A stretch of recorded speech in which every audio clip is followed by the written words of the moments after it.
दोस्तों नमस्कार। आपने खबर सुनी होगी हजरतबल श्राइन की, जहां पे एक बोर्ड लगा था और वहां पे अशोका का चिन्ह लगा हुआ था।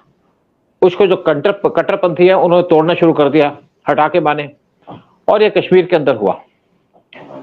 लेकिन इसके ऊपर क्या रीजन है कि मुस्लिम क्यों नहीं इंडिया के साथ मिलकर रह सकते, क्यों नहीं हिंदुओं के साथ मिलकर रह सकते, क्यों नहीं पार्ट हो सकते इंडिया के।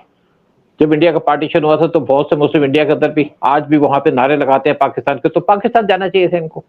और इसके ऊपर जो एक हम बात करने जा रहे हैं वो जाने हैं राजन खन्ना से, जिनकी मास्टरी है इस्लामिक इश्यूज के ऊपर।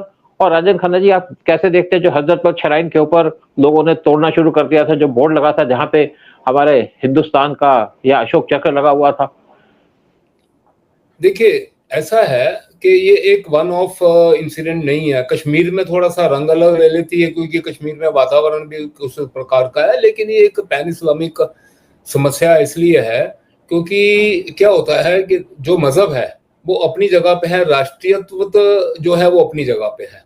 जो हमारी राष्ट्रीय जो हमारी पद्धति है, जो हमारे जो राष्ट्र के जो हमारे अपने मान चिन्ह है, उनका किसी मजहब के साथ में कोई कनेक्शन नहीं हो रहा। और ऐसी बात आती है तो किसी भी दुनिया के किसी भी आप नेशन में चले जाओ, वो अपने नेशनल इंटरेस्ट को अपने मजहब के ऊपर रखेगा। मैं विशेष करके इस शब्द का जो प्रयोग कर रहा हूँ मजहब का कर रहा हूँ, क्योंकि धर्म नहीं है।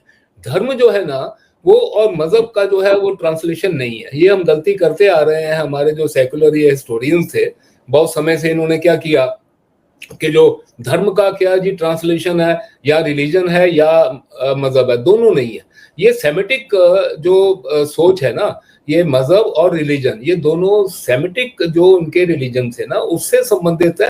धर्म तो सत्य होता है, जो सत्य है वो धर्म है। तो अभी हम तो इसके लिए कि जो इन्होंने अपने हर जगह के ऊपर मजहब को जो है ऊपर रखते हैं, और जो राष्ट्रीय अभी देखिए ना कि इनका क्लैश जो हो रहा है इस्लाम धर्मावलंबियों का यूरोप में, इसीलिए हो रहा है क्योंकि उनको क्या है, वहां जाकर के भाग कहां से रहे हैं, वो उन देशों से भाग रहे हैं जिन देशों में इनको इनके ऊपर जिहादी मानसिकता के कारण अत्याचार हो रहे हैं। ठीक है, लेबनान से भागे ये सीरिया से भागे, ये यमन, दुनिया भर से। लेकिन जा कहां रहे हैं, जहां पर एकदम बढ़िया निजाम है, बड़ी अच्छी एडमिनिस्ट्रेशन है, जो लोग कानून से चलते हैं, कॉन्स्टिट्यूशन से चलते हैं, लेकिन वहां जाकर इनको शरिया का निजाम चाहिए। शरिया के निजाम से भागते हैं लेकिन जाते वहां हैं।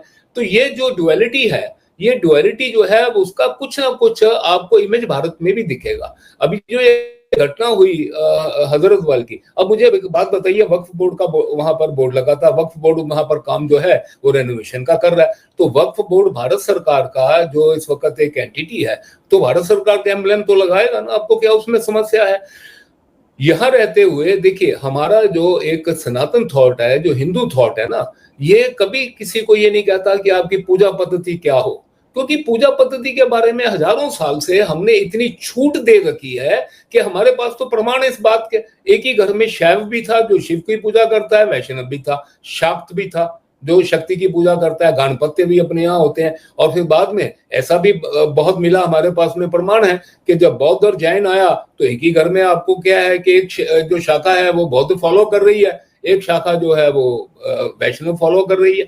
तो ये जो अपने यहाँ पर थॉट थी, तो जब इस्लाम आया भारत में तो हमने ये भी यही समझा कि ठीक है, इनकी अपनी पूजा पद्धति है, ये अपनी फॉलो करें, कोई दिक्कत नहीं। जब तक पूजा पद्धति आप फॉलो करोगे उसमें कोई समस्या नहीं है। लेकिन आपकी पूजा पद्धति आपके घर से बाहर निकल करके जब दूसरों के साथ में क्लैश करती है, जब आप ये कहते हो कि भाई आपका जो भारतीय त्योहार है, जो सनातन त्योहार है, मान लो गणपति की यात्रा निकलती है, हमारे क्षेत्र से नहीं निकल सकती। क्यों नहीं निकल सकती? आपका क्षेत्र क्या भारत का अंग नहीं है क्या?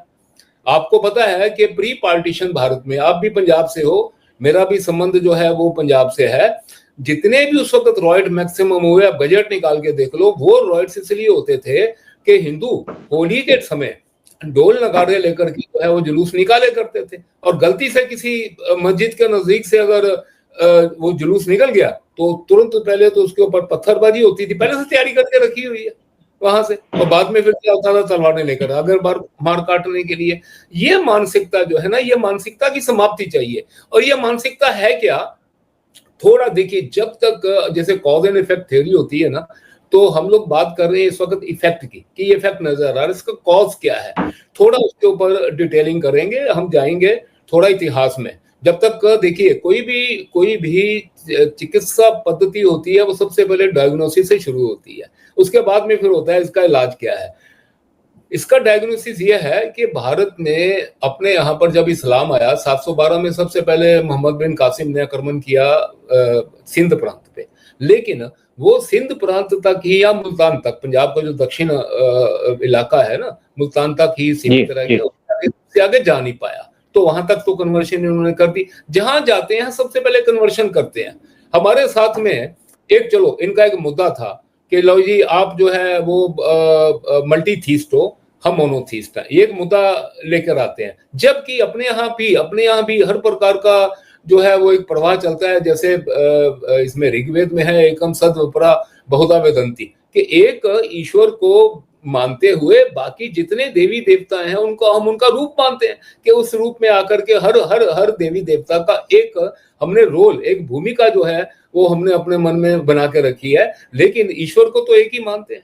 अब बात इन्होंने उसके उस मुद्दे पे करना शुरू किया। तो मुझे एक बात बताइए, हमारे साथ तो इनका चलो ये मुद्दा था मूर्ति पूजक हैं या ये मतलब बुद्ध प्रस्त है या ये एक ईश्वर को नहीं मानते। मुझे एक बात बताइए, ईरान में गए 20 साल में इन्होंने ईरान को पूरा वर्ग जोरास्ट्रियनिज्म था। जोरास्ट्रियनिज्म जो है वो तो मोनोथीस्ट है, ठीक है, मैंने भी जोरास्ट्रियनिज्म की पूरी स्टडी की है। वो तो अहूरा माज़दा को मानते थे, तो उधर क्या तकलीफ थी उनको, उधर क्यों जाकर इन्होंने कन्वर्शन की। 20 साल में पूरा ईरान इन्होंने तहस नहस कर दिया, यहां तक के हो गया कि वो बेचारे वहां से जो अग्नि पूजक थे पारसी, वहां से आए यहाँ हमारे भारत में संजान करके अपनी एक गुजरात की बंदरगाह, वहां आए, वहां पर पूरा इलाका गुजरात में बड़ी पॉपुलर स्टोरी है वो। उसका जो अर्थ है एक ही है कि हम कितने विशाल हृदय वाले रहे हैं शुरू से, कि हमारे राजा के पास गए वो, तो उन्होंने कहा कि हाँ ठीक है, कि हमारे यहाँ पर जो है वो दूध का कटोरा भेजा कर पूरा है, उन्होंने उसमें शक्कर बोल के भेज दी कि हम आपके यहाँ शक्कर की तरह मिलकर रहेंगे।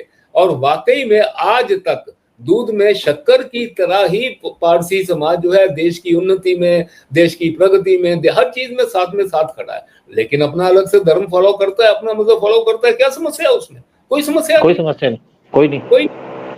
तो ज्यूज है। मैंने एक डॉक्यूमेंट्री बनाई थी कि ज्यूश हिस्ट्री इन इंडिया, ठीक है। मैं आपको बता नहीं सकता कि जब वहां से प्रताड़ित पीड़ित होकर के भारत में आए वो कितनी बार जो ज्यूज हैं, मैंने इजरायली भी आए हैं, बाद में बगदादी भी आए हैं, बहुत ज्यादा। हमने तो उनको, हमारे राजाओं ने तो उनके लिए सिनागोजिस बना के दिए इधर। और आज भी इजराइल के साथ में हमारे जब उनके लोगों से बात होती है, कम से कम 70-80 हजार भारतीय ज्यू है इस वक्त इजराइल में। वो इतने अभिमानी हैं, वो कहते हैं देखिए कि हमारा जो मजहब है वो हम मानते हैं कि हम ज्यू हैं, यहूदी हैं, लेकिन हम जो भारत से गए, हमारी संस्कृति भारतीय है। और इतना अभिमान हमको उनको अपने भारतीय होने के ऊपर, वो अपने मजहब को अपनी राष्ट्रीयत्व के साथ में जो है वो क्लैश नहीं होने देते, ठीक है। अब यहाँ क्या हो गया है कि इनके साथ में ये बहुत बड़ी समस्या है, जिसके वजह से बार बार रॉयट्स होते हैं, बार बार समस्याएं क्रिएट होती हैं। और बार बार क्या होता है कि हमारे राजनीति की वोट बैंक के चक्कर में गंगा यमुनी तहजीब, अरे यार गंगा यमुनी तहजीब है क्या? बड़ा समझो तो सही बात को आप। गंगा यमुनी तहजीब वो होती है जब किसी बात में आपस में कोई हम एक कंसेंसस क्रिएट करते हैं, ठीक है। यहाँ तो कंसेंसस नहीं है, अभी जो उनको चाहिए वो आप दे दो और उसको गंगा यमुनी तहजीब की नाम दे दो आप इतिहास में देखिए 5 प्रकार से कन्वर्शन हुई है, ठीक है ना। जो पहली कन्वर्शन हुई, आते ही जो वहां से हमलावर आते थे आक्रमणकारी सेंट्रल एशिया से, मेनली टर्क, वो तलवार रख देते थे ला करके सिर के ऊपर, या तो क्या कलमा पढ़ो या मरने के लिए तैयार हो जाओ। अब मुझे बताइए कितने बहादुर थे आपके या मेरे पूर्वजों जैसे, क्योंकि आप और हम दोनों पंजाब से हैं, और मैक्सिमम वहां पर जो आक्रमण हुए उत्तर पश्चिम नहीं हुए, वहीं से कन्वर्शन शुरू हुई। तो मुझे बताइए कितने ऐसे बहादुर थे उधर, जैसे मैं तो मानता हूं कि हमारे पूर्वज जिन्होंने अपने धर्म के ऊपर खड़े रहे, वो बहुत उसमें जो है वो बहादुर थे ताकि हम बचे रहे। तो कितने ऐसे बहादुर थे जिन्होंने अपनी जो है सनातन संस्कृति की रक्षा करते हुए जो है वो कहा नहीं हम डट के खड़े हैं, हम नहीं कन्वर्ट होंगे। बड़े थे जो कन्वर्ट हो गए। इनके पूर्वज जो आज अपने आप को मुसलमान कहते हैं, तो इनके लिए तो मैं कोई शब्द नहीं इस्तेमाल करना चाहता, वो कम से कम वीर नहीं थे, वो बहादुर नहीं थे, दे वर नॉट ब्रेव पीपल, जो उन्होंने तलवार के डर से अपना जो है वो मजहब अपना कन्वर्ट कर दिया। सदियों पुराना सनातन संस्कृति जो है वो छोड़ दी उन्होंने अपनी। तो एक तो हुआ तलवार के जोर से, दूसरा जो हुआ जजिया। अब जजिया में ये आता है कि आपको पता है, जजिया के बारे में ज्यादा बात नहीं करूंगा। अभी वो क्या था कि जहां जाते थे जजिया लगा देते थे, जिम्मी कह देते थे लोगों को। अब बेचारे जिनके पास पैसे नहीं है या जो अपमान नहीं सहते हैं कि जाकर के थूको, वो थूकेगा और आप चाटोगे और अपने घुटनों के बल पर बैठोगे और जजिया अदा करोगे, जो इस अपमान से बचना चाहते थे या जिनके पास पैसे नहीं थे, उन्होंने भी अपना धर्म परिवर्तन कर लिया। ये दूसरा था जजिया। तीसरा जो धर्म परिवर्तन हुआ, हरम की जो थी इन्होंने कंसेप्ट बनाया था, वो इसमें ऐसा था कि वहां से जब ये घुड़सवार आते थे, थोड़े अपने परिवार को लेकर आए हैं साथ में। ये तो आते थे, हमलावर हैं, घोड़ा तलवार लेकर आए हैं, बाकी सब इधर है। घोड़े का चारा भी यहीं से लेना है इन्होंने और खुद का खाना भी इन्होंने यहीं से खाना है, खाली तलवार इनके हाथ में है। यहां आकर के इन्होंने क्या किया है कि जितने भी उस वक्त नीचे से लेकर ऊपर तक स्ट्रक्चर तक, मतलब आम आदमी से लेकर के राजघरानों तक, इन्होंने वहां पर जब विजय प्राप्त की, इन्होंने वहां से स्त्रियों का जो है वो अपहरण किया। और एक ना केवल जो इनका सिपा सलार होता था, वो भी 100-100 औरत का हरम बनाता था। एक एक सैनिक ने जो है 50-50, 100-100 जो है औरतों का अपहरण करके उनका हरम बनाया है। तो जो ये हरम इन्होंने बनाए हैं, जिसकी वजह से पूरी जो है इनकी आगे की प्रोजेनी जो मुसलमान हुई, वो एक तीसरा कारण था इस्लाम जो है वो उसमें कन्वर्शन का। चौथा जो कारण है वो कारण था आपका प्रलोभन, क्योंकि सत्ता इनके हाथ में थी, कोर्ट्स कचहरियां इनके हाथ में थी, पटवारी तक इनके अपने लगते थे, हर गांव में काजी होता था, वो उसी को चुनता था, पटवारी जो मुसलमान होता था। तो इस वक्त लोग जो आउट ऑफ प्रोफेशन हो गए, तो उन्होंने भी सोचा कि अभी अगर जिंदा रहना है, परिवारों का भरण पोषण करना है, तो ठीक है, इस प्रकार से जो है वो भी मुसलमान हो गए। और पांचवा जो था वो कारण था कि इन्होंने देखा कि जब फिलोसफिकली, आइडियोलॉजिकली हम हिंदू को ये मना नहीं पा रहे कि आप जो है हमारा मजहब बेहतर है, आप हालत में जी रहे हो, तो उन्होंने क्या करना शुरू किया, सूफियों को बाहर से मंगाया। जितने सूफी भारत में आए, ख्याल करिए, वो सारे के सारे या तो सेंट्रल एशिया से आए थे या वो ईरान से आए थे। ठीक है, कश्मीर में, भारत में सबसे लेट इस्लाम कश्मीर में आया 1339 में। उससे पहले कोटा रानी वहां हिंदू राज चला करते थे। तो 1339 में आया एक शाह मीर करके, इधर स्वात का एक मुसलमान वजीर था, वो इसकी राजतंत्र में आकर के घुस गया और जब उसको मौका मिला उसने सत्ता पलटी कर दी। अब लेकिन ये हुआ, सत्ता तो मुसलमान के हाथ में आ गई, लेकिन प्रजा तो पूरी हिंदू है। और वैसे ही हिंदू कि जो फिलोसफिकल हिंदू थे, जिन्होंने ऋग्वेद की रचनाएं जहां पर लिखी गई थी, जहां पर कितने ग्रंथों की रचना हुई थी, तो वहां पर वो तो बिल्कुल भी कन्वर्ट होने को तैयार नहीं हुए। तो फिर वही सेम पैटर्न, एक हाथ में तलवार और एक हाथ में कुरान। फिर वो सूफी जो थे, वो एक शाह हमदानी करके एक सूफी आया सेंट्रल एशिया से, उसको इन्होंने फिर अवाम में बेच करके दोनों चीजें होनी शुरू हुई कि भैया देखो, ताकत भी जो है वो मुसलमान के हाथ में है और फिलॉसफी भी मुसलमान लेकर आया। उससे फिर कन्वर्शन वहां पर शुरू हुई। इसी प्रकार से ये कन्वर्शन का पैटर्न पूरे भारत में हुआ। पश्चिम, उत्तर में, आज आप जो पंजाब पाकिस्तान के पास आप जाओगे, आपको हर शहर में किसी ना किसी सूफी की एक दरगाह मिल जाएगी। अपने यहाँ भी अजमेर देख लो, दिल्ली देख लो, ये सारे जो थे ये सब इन्होंने कन्वर्शन की हैं। तो 5 प्रकार की कन्वर्शन थी। अब बात क्या हुई, चलो कन्वर्ट हो गए, वापिस से क्यों, जब इनको मौका मिला तो ये क्यों नहीं अपने सनातन में वापिस आए? तो उसका एक मैं आपको कारण बताता हूं कि निरंतर जो सत्ता थी वो उस वक्त मुसलमानों के हाथ में रही। तो कहीं भी ऐसा मौका नहीं था कि कोई वापस वहां जा सका, क्योंकि जैसे जाएगा काजी जो है हर जगह पे, क्योंकि इनका एक जो पूरी एडमिनिस्ट्रेटिव तंत्र था ना, शुरू से ही इस्लाम की एक खासियत रही है कि इनकी क्लर्जी और इनकी जो गवर्नेंस है, वो दोनों का तालमेल बहुत जबरदस्त होता है। किसी गांव में भी अगर आकर के, मान लीजिए अब जैसे पंजाब है, तो पंजाब में क्या है कि आप देखोगे कि बॉर्डर के उस पार जाओगे तो आपको वही संधू, वही रंधावा, वही बाजवा, वही गिल, वही मिलेंगे जो भारत के यहाँ पर हिंदू सिख हैं।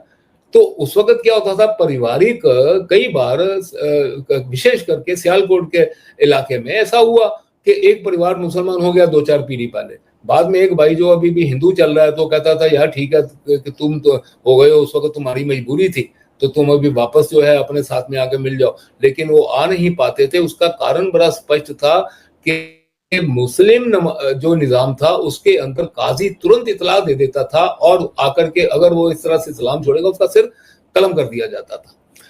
तो इस प्रकार से ये पूरी चली। अब इनकी मानसिकता कैसे बनी है बोलिए, आप ध्यान करिए।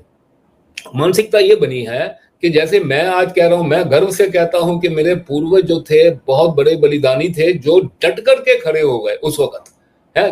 बहुत से हमले हुए, लेकिन इनको अंदर से एक गिल्ट है, एक इंफीरियरिटी कॉम्प्लेक्स है कि किसी ना किसी कारण से हमारे पूर्वजों ने है वो कम किया, वो उन्होंने घुटने टेक दिए। आज उस गिल्ट के कारण से ये अपनी, क्योंकि देखिए सुपीरियरिटी कॉम्प्लेक्स साइकोलॉजी टर्म्स में कोई कॉम्प्लेक्स नहीं है, वो एक that is outcome of inferiority complex. तो अंदर मन में जो गिल्ट है उसी को दिखाने के लिए कि नहीं हम श्रेष्ठ हैं। अब मुझे एक बात बताइए कि इकबाल को हम बहुत ज्यादा कहते सारे जहां से अच्छा सा, हमारे सेकुलरों ने उसकी पूरी जो नज़म है वो तो पढ़ो। उसने कहा ए आब रूद गंगा वो दिन है याद तुझको, उतरा तेरे किनारे जब कारवां हमारा। मुझे एक बात बताइए, ये कह रहा है कि हमारा कारवां कौन कौन भाई? तेरे पूर्वज मोहम्मद अल्लामा इकबाल 4 पीढ़ी पहले तेरे पूर्वज सपरू थे, कश्मीरी पंडित थे। कौन सा कारवां लेकर आए थे अरब से वो भारत में, या बाकी कौन सा लेकर आए थे? कोई नहीं आए थे। आज साइंस इतनी तरक्की कर गई है कि आप डीएनए टेस्ट कराते हो।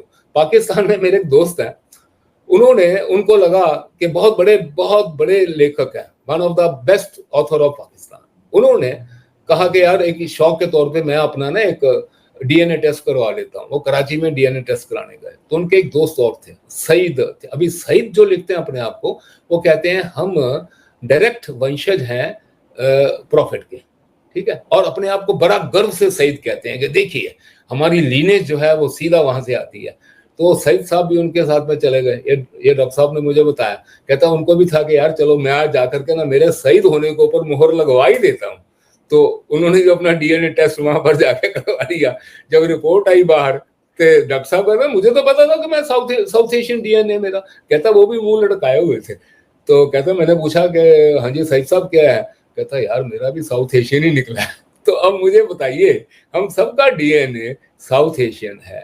वो समय इतिहास में हुआ, सर्कमस्टांसेस थे, वातावरण थे, वो जो वहां के लुटेरे थे वो आते रहे हैं। आप आज अगर हमको आपस में मिलजुल करके रहना है, एक भातृभाव से रहना है, तो पहली शर्त यह है कि भारतीय मुसलमान को अपने आप को आक्रमणकारी से तोड़ना पड़ेगा। ये होना ही है।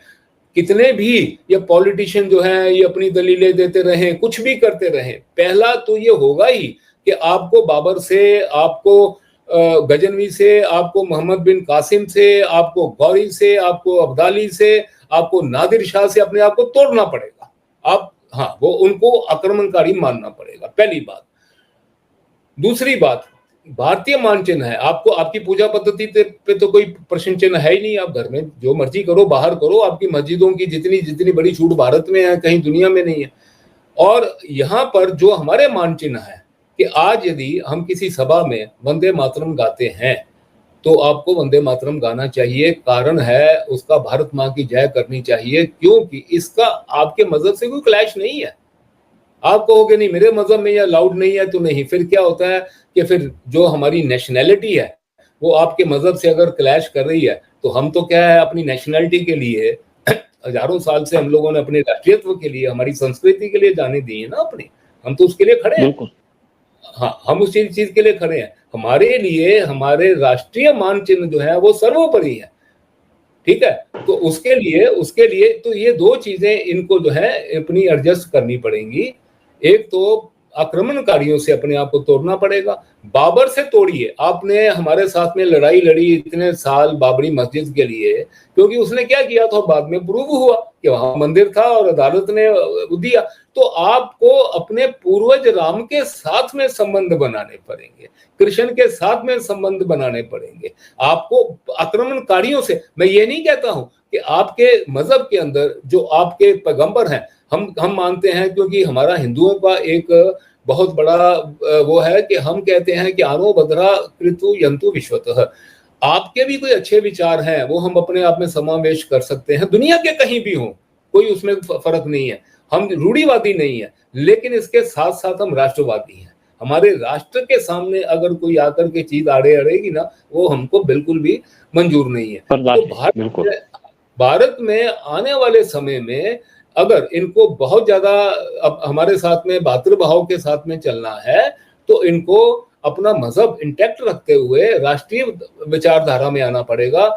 हमलावरों से अपने आप को नाता तोड़ना पड़ेगा। आज जो ये घटना हुई है हजरत बल में, इस प्रकार की घटनाएं जो हैं उनकी पुनरावृत्ति ना हो सके, इसको इंश्योर करना पड़ेगा। मैं अभी देखो टीवी पे देख रहा था, सबसे बड़ा दुख की बात क्या है, वो घटना करने वाले तो जो आपने बोल दिया वो उन्होंने वैंडलिज्म किया, आज उनको प्रोटेक्ट कर रहे हैं।